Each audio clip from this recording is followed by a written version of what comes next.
A New Haven Model 600 AT. New Haven. Why does that sound familiar? Have I been there before? What's with that safety on top of the receiver? Oh, that sounds familiar. Oh, wait a minute. I know what this is. Yep, you're right. Let's check it out.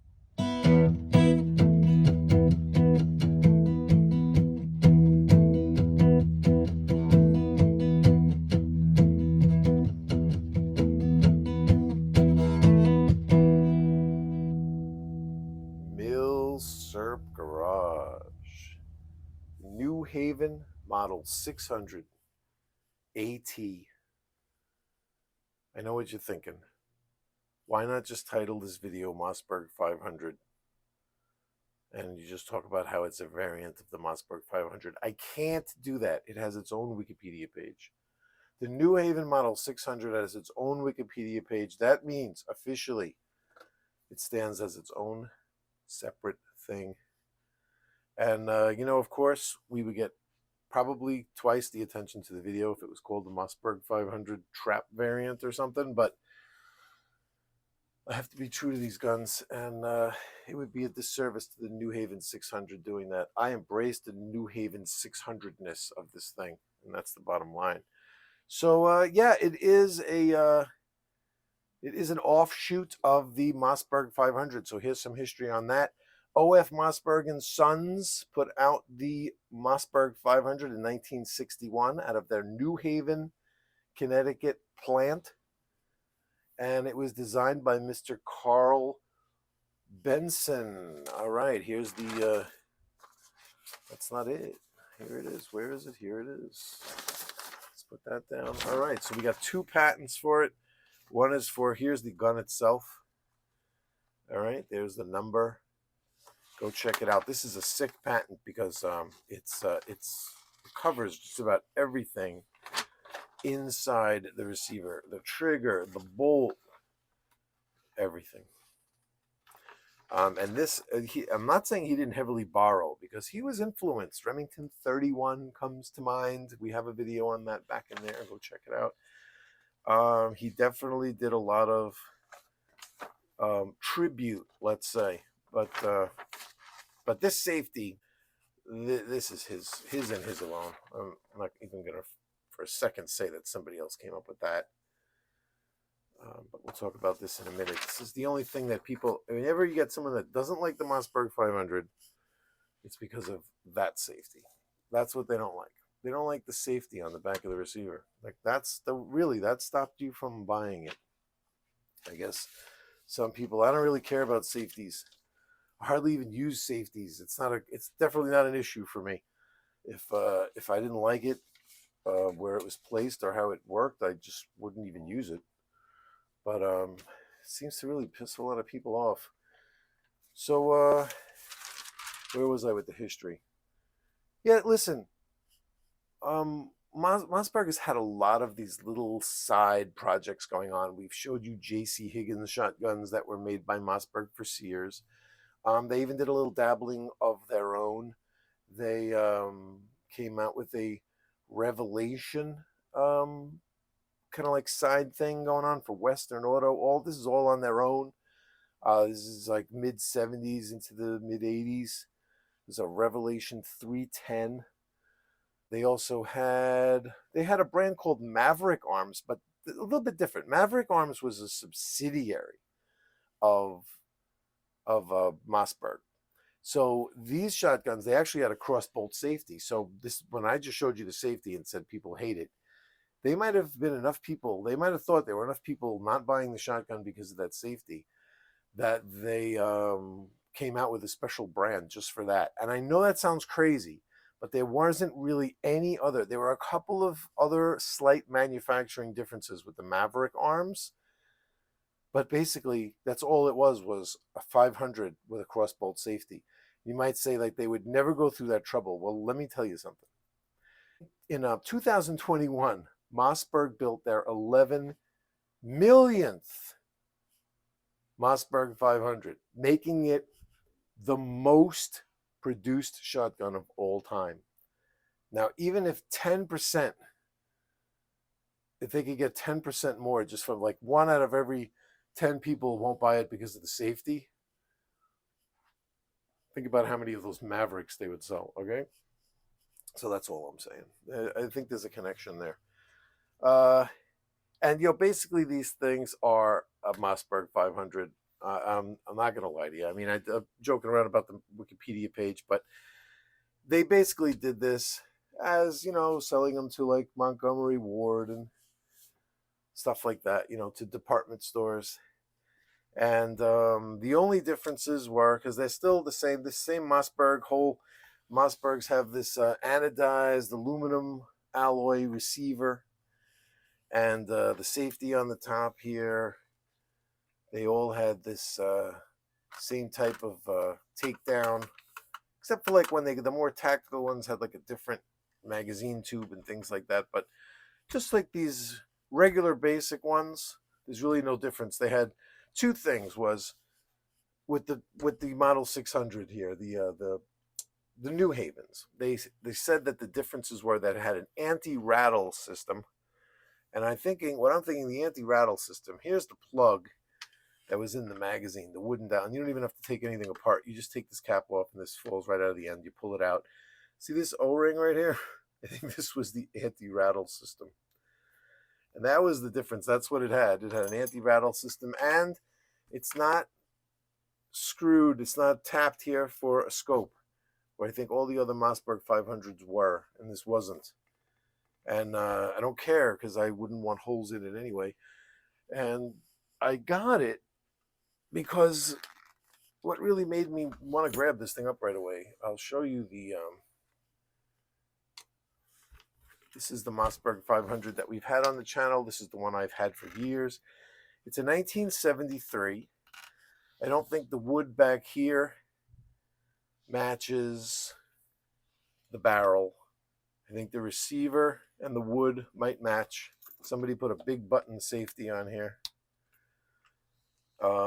This is for somebody that especially hates it. Then you get this big button on top to remind you every time you go to shoot. This has an 18.5-inch slugster barrel with the rifle sights on it. And this is even a flip up right here. This is pretty cool. This shotgun is for everything but trap. Let's put it that way. But I like the fact that it's wood. I mean, in press checkering, same thing. But I like the fact that it's wood. Not all tacticaled out.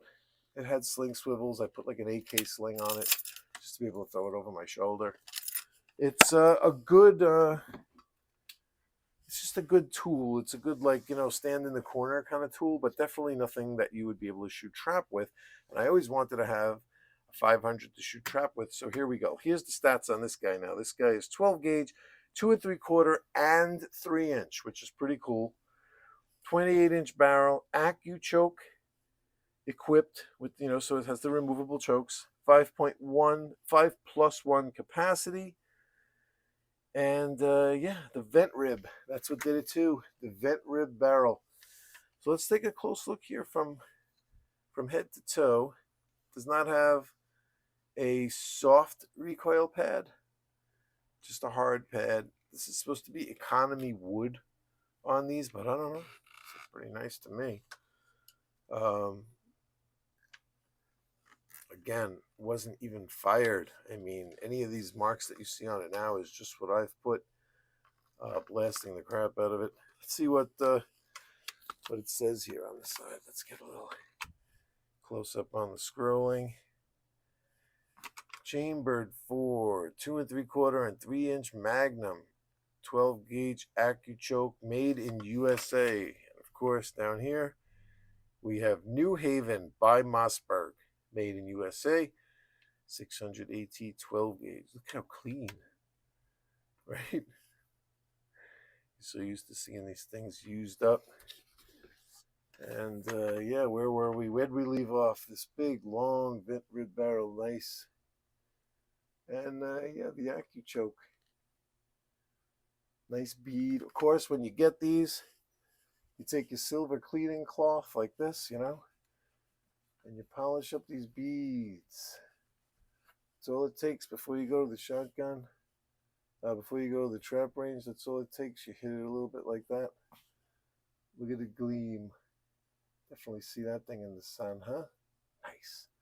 Yeah, all the ones that look all, drab when you buy these older shotguns. They're all tarnished up.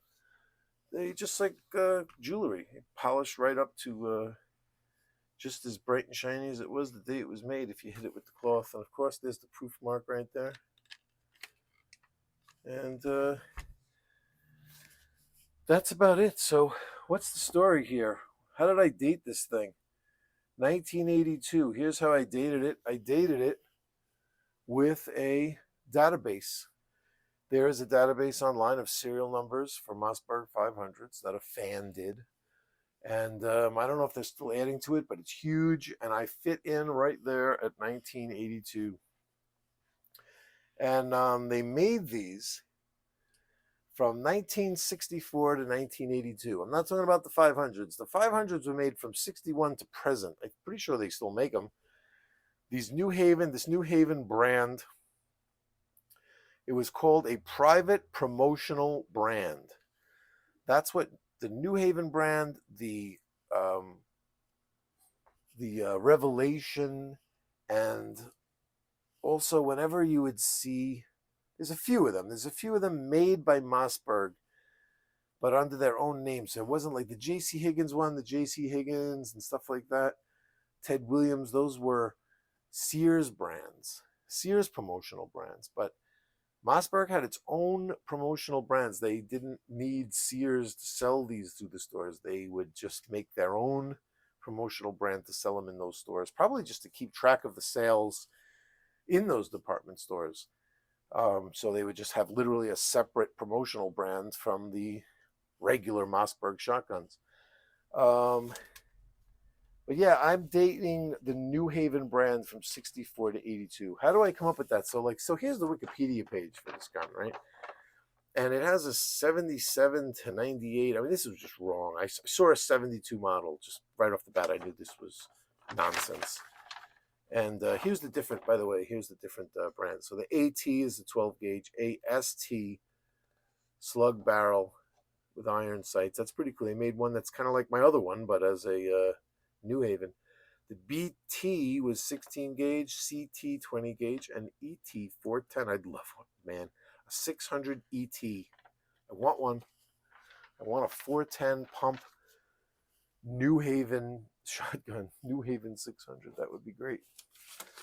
So where did I come up with the dating then? Okay, so then you got this. The chronology of Mossberg firearms.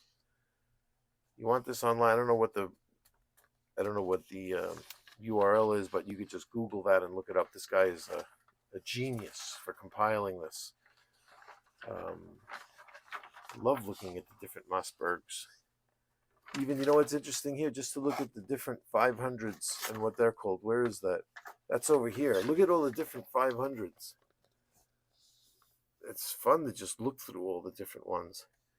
And again, the AB is the double action bar. And that's what my other one here, this guy, if you look under here, he's a 500 AB.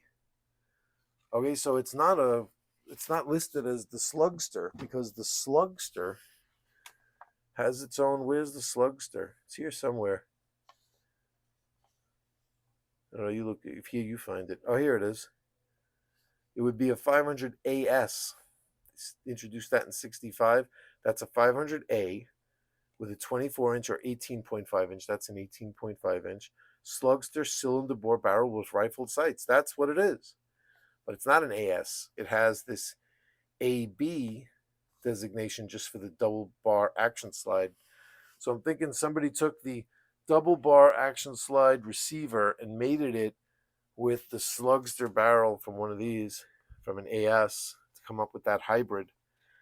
But this guy, see over here, if you look, it says they introduced the 668 New Haven by Mossberg economy version of the M500, but no, I had seen that from 64 they had started in the registry of serial numbers. So I go back over here on this, right on the other side, the other page.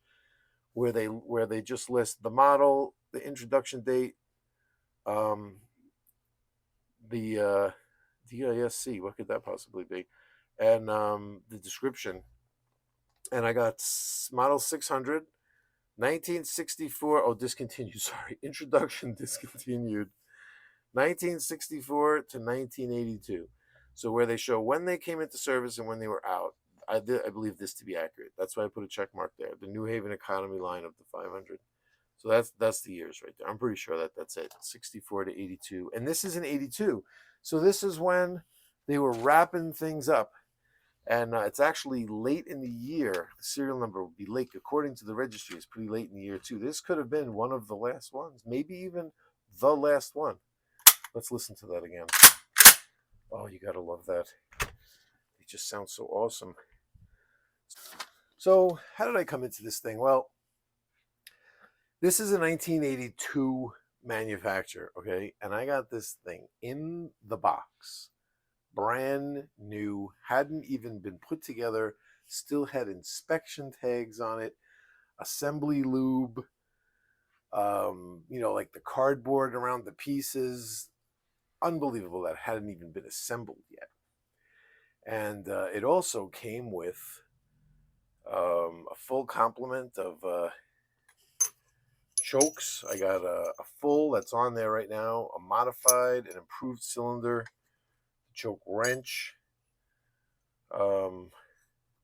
Unbelievable. How could you say no? And because it's the New Haven 600 and it doesn't have that Mossberg 500 name stuck on it, you're going to get it for a pretty good price. And maybe that's what Mossberg's goal was. Who knows? So I'm going to edit in here something that I forgot. I forget to add stuff to these videos all the time.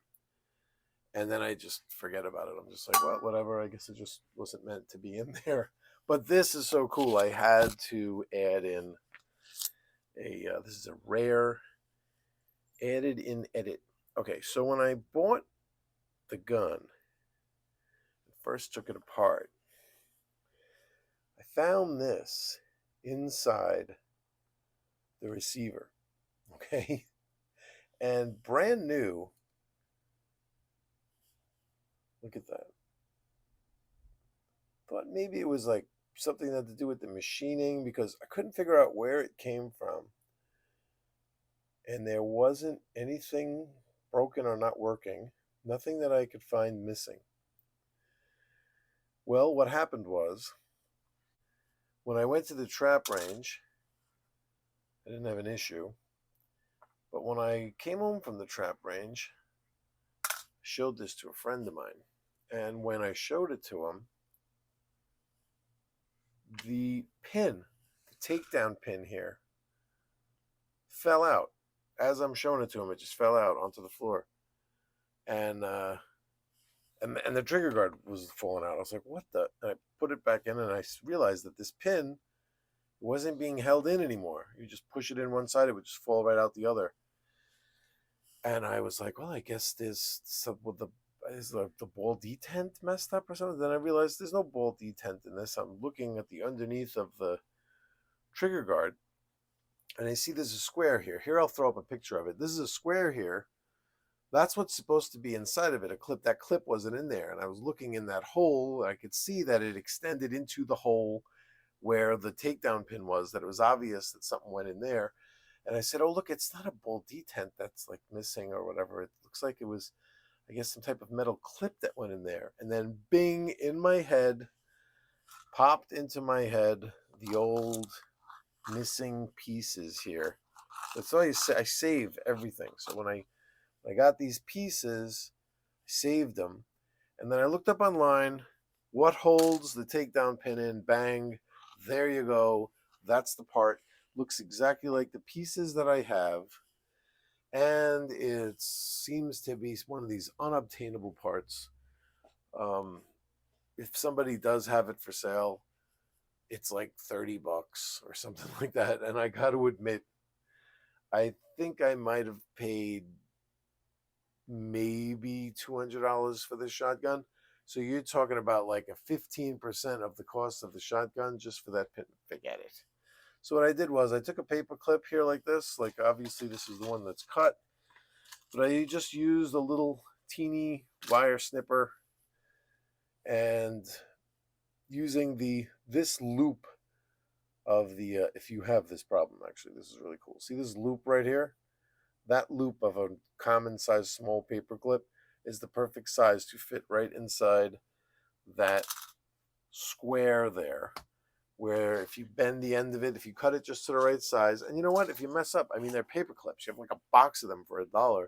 So you just keep trying, you just cut it a little shorter and bend the end out a little bit, flare the end out to go into that little recess that goes into where the pin is. And on my first try, I got it to sit in a certain spot where when I pushed the pin in, it clicked into the notch in the pin. And then that's it. Didn't have a problem since then. So again, I wanted to bring that out just to show you that even brand new, I mean, it's sat since 1982. It's like 40 years, right? I mean, just even it's sitting. And I had not taken it apart yet. Wait, or did I? Hold on a second. I'm trying to remember. This was after shooting it. I did. I had taken it down, but the parts were inside the receiver. Okay, here's the thing. I found the parts inside the receiver before I took it down. So I did not break that clip pushing the pin out. But I had been in the receiver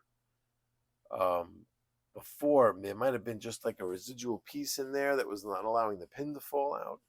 Or maybe the pin was just, I thought it was clicking into place, but it wasn't. It's a good thing I didn't lose it at the trap range, that's for sure. But I did find those pieces. One of them, do you remember I was doing a video and I said, I feel like I stepped on a piece of glass. I better go get that or whatever. And then I was like, oh, I can't find it. Do you remember I said that? I don't remember what video it is, but it's a couple of videos back, or the last one. That was the piece I found on the floor. It wasn't a piece of glass. It was that clip. So you were there along with me when that was going on. I had already gotten this thing and was like puttering around with it. So that piece that I felt on my foot that I thought was glass was one of the metal pieces, and the other piece I found inside the receiver when I was just cleaning it before I took it apart. So that's the story, and I figured it was enough of a pivotal thing that I just wanted you to know that you do have these issues even with something that's brand new. And back to the story. So yeah, I'm going to wrap up here with showing you how I annoy people at the trap range. I'm going to show you some shooting video. I'm going to show you like a whole game, just in case you're bored and you want to sit watching me shoot a round of trap. But regular 500, the release button down here, right over here, opens it up. So what I do is I load a round in. Okay, these are snap caps, by the way. There's nothing in there. Hello. I shoot at the bird. I call for the bird. I shoot at the bird. Again, I didn't do that in the game that I'm going to show you, but I was alone, so there was nobody to annoy, so I didn't do it. I like annoying the guys at the trap range. After I shoot that bird, hit or miss, I don't open the action. I wait, and then it goes around again. As it's going around again, it's getting closer to me. I just load the tube. Okay, so I just leave it closed and I load the tube. And then when the guy before me is shooting, I'm ready. As soon as he shoots, I shoulder the gun and I cycle the action and call for the bird and shoot, hit or miss, whatever.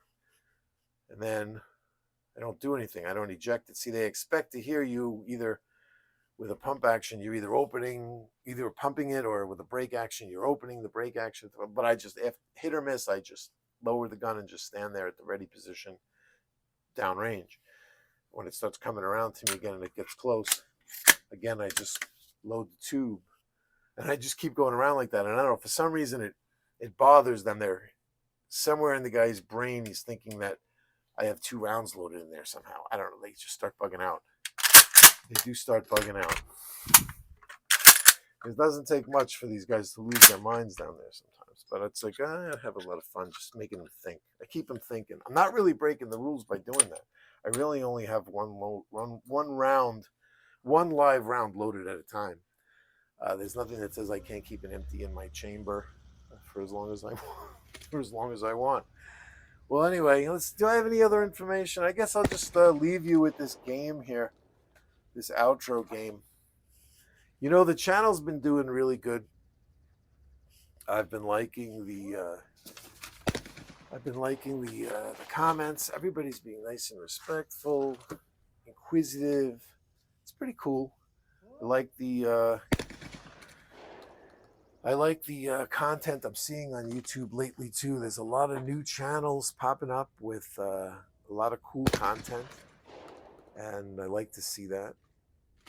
And it becomes like a nice community. And you know, I think it would be better on YouTube to have a whole bunch of smaller channels than to have just 2 or 3 large ones. You know what I mean? But so what that does is it actually keeps, if there were just a few large channels, they would just kind of like run the way everything was done, and I think that the content would become very similar. It would almost become like network TV, where, you know, all the sitcoms would all kind of follow the same types of plot lines and the same kinds of things. You know what I mean? And it's like, I like to step outside the box, and I noticed that there's a lot of other channels too. They like to focus on and talk about and feature different things, you know, and some like to feature just the latest and greatest, and you know, what's selling the best and what's hot and popular.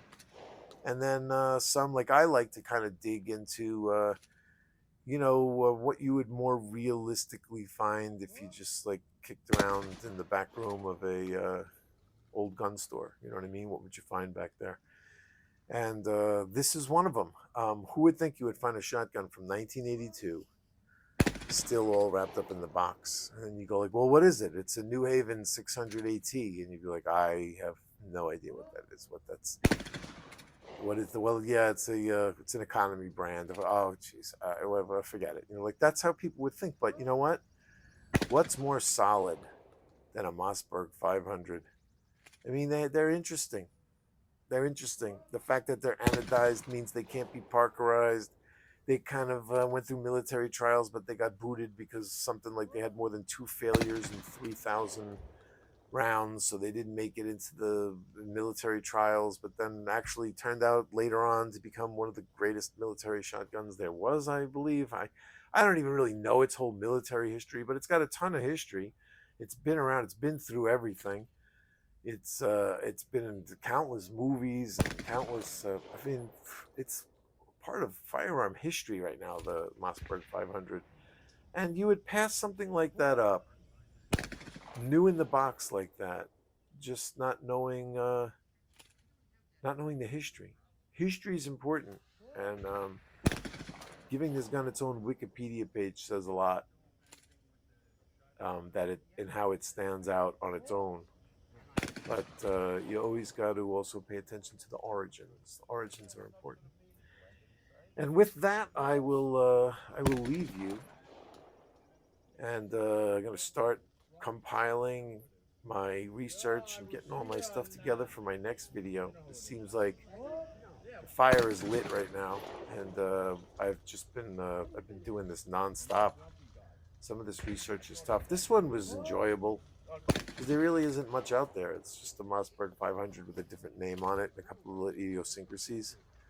I like the fact that it's the receiver isn't drilled for a scope and it has an anti-rattle feature. I like that. If somebody says, what's the difference? What's the difference between that and the Mossberg 500? I'm going to tell them. It's an anti-rattle feature. They look at me like I'm nuts. But I'll be right. And then I will go up to the trap line and load the shotgun the way I showed you and piss them off. Because that's what I do here at the Millserp Garage. Y'all take care. I'll see you soon. Got some cool stuff on the way, I promise. Some weird stuff. And y'all take care. Bye-bye.